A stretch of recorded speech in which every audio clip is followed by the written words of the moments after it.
All right. Hey, everybody. Welcome back. Hope you're ready for another deep dive because today we are tackling something really cool. Yeah, this is going to be fun. We are talking about learning English with music, and not just any music, the hottest tracks of 2024. Right. Because who doesn't love music? Exactly. We've all got our favorite songs. We've got our favorite artists. But you know what? We can actually use those songs to improve our English. Absolutely. And, I think sometimes people forget that music is such a powerful tool for learning. Oh, for sure. It goes beyond just, sitting down with a textbook, and it really engages your senses. Oh, totally. You're listening to the sounds, obviously, right? But you're also maybe, tapping your feet, feeling the rhythm. And if you're like me, you're singing along, Yeah. probably badly. Yeah. Well, hey, that's the best way to learn. That's right. That's what we're talking about today. And we've got a ton of great research on this, on how music can be used to improve vocabulary, grammar, pronunciation, even cultural understanding. And one thing I think is so cool about using popular music for language learning is that it makes it relevant. Yeah, it's not boring. It's not boring. Exactly. You're learning the language that people are actually using out in the world today. You're not learning Shakespearean English. Yeah, exactly. Unless that's your thing. Yeah. Which, hey, no judgment. Yeah. But, we're talking about the music of today, the music that's charting, the music that everybody is talking about. And it just makes it so much more fun and engaging and so much less intimidating to learn. It really does. So where do we even begin with all this amazing music? Well, we got to start with Olivia Rodrigo. Oh, of course, yeah. I mean, her song, Flowers Still Bloom. Love that song. Oh, it's so good. Such a good song. It's so good, and it's actually perfect for learning vocabulary, especially, vocabulary that's kind of emotionally charged. Oh, yeah. There's this one line, even through the cracks in the concrete, flowers still bloom. I mean, come on. Beautiful, right? And you're not just learning the words concrete or bloom.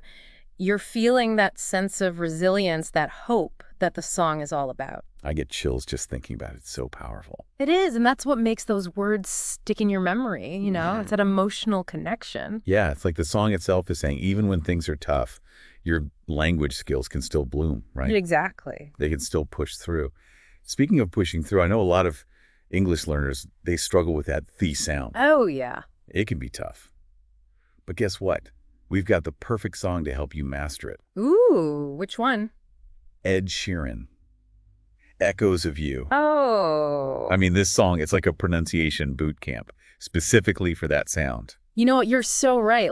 Ed Sheeran, he's known for his clear pronunciation, right? Oh, yeah. And the song itself is kind of slow. It's got this really beautiful melody, so you can really hear how he's shaping his mouth to make those "the" sounds. Yeah, it's like a slow motion replay of how to do it perfectly. It is. So you listen closely to how he sings words like the, this through, and then you just practice.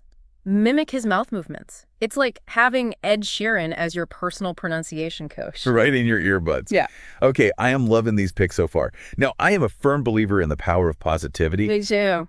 And I got to say, Dua Lipa's On the Bright Side is just the ultimate feel-good anthem. Oh, that's such a bop. Such a bop. But, beyond just the music, the lyrics are full of those really powerful expressions that can help you sound more confident, more fluent in English. And what's cool about Dua Lipa's music is that she uses a lot of those everyday English phrases, those colloquialisms. Yeah. So you're not just learning formal textbook English, you're learning the language that people are actually using. In the wild. Yes. In the wild. So you're dropping phrases like look on the bright side or turn things around. Make the best of it. You'll be sounding like a native speaker in no time. Yeah, you'll be blending right in. Okay, so speaking of sounding natural, I was reading that The Weeknd's Lost in the City Lights can actually help you with your listening comprehension. Interesting. Yeah, getting lost in the music can actually help you find your way with English. What do you think? I think that's a really cool idea. And Lost in the City Lights, it is a really good pick for that because it's full of those everyday conversational phrases, a little bit of slang sprinkled in there too. So, pay attention to how The Weeknd uses contractions, connects words together. It's subtle, but it makes a big difference in understanding how English is actually spoken. Yeah, it's like you're eavesdropping on a real conversation. Exactly. Okay, next up is Billie Eilish, Never Look Back. Oh, another good one. This one seems like a cool way to practice past tenses, right? Mm-hmm. Because it's all about, moving on and leaving the past behind. But it's not just like simple past tense, right? Billie Eilish, she plays around with the present perfect in there too. Oh, interesting. Yeah, so you can see how those different tenses can actually work together to tell a complete story. Okay, so it's like a little mini grammar lesson hidden inside this amazing song. Exactly. So listen carefully to how she shifts between I walked away, past tense, and then I've never looked back, present perfect. Oh, that's sneaky. Right. All right, next up, we've got BTS and Ariana Grande, Feel the Beat. Now we're talking. This song it's so catchy. It's an earworm. Oh, it gets stuck in your head. And I'm told it can help you with mastering those contractions that make English sound so smooth. Oh, 100%. Like when you listen to Feel the Beat, pay attention to how they're using contractions like gonna, wanna, shoulda. Those are everywhere in casual conversation. Yeah, you want to know these. Exactly. And mastering them, it's going to make your English just flow so much more naturally. Slow, I like that, yeah. Effortless almost. Effortless, that's the goal. Yeah. All right, and speaking of goals, Coldplay, Dream Bigger. This song is just full of inspiring vocabulary that you can use to talk about your ambitions, your hopes, your dreams. For sure. Like, think about those lyrics. Reach for the stars, never give up on your dreams. Those are powerful expressions, Yeah. And they're not just about vocabulary. It's about a mindset, the language of success. Yeah.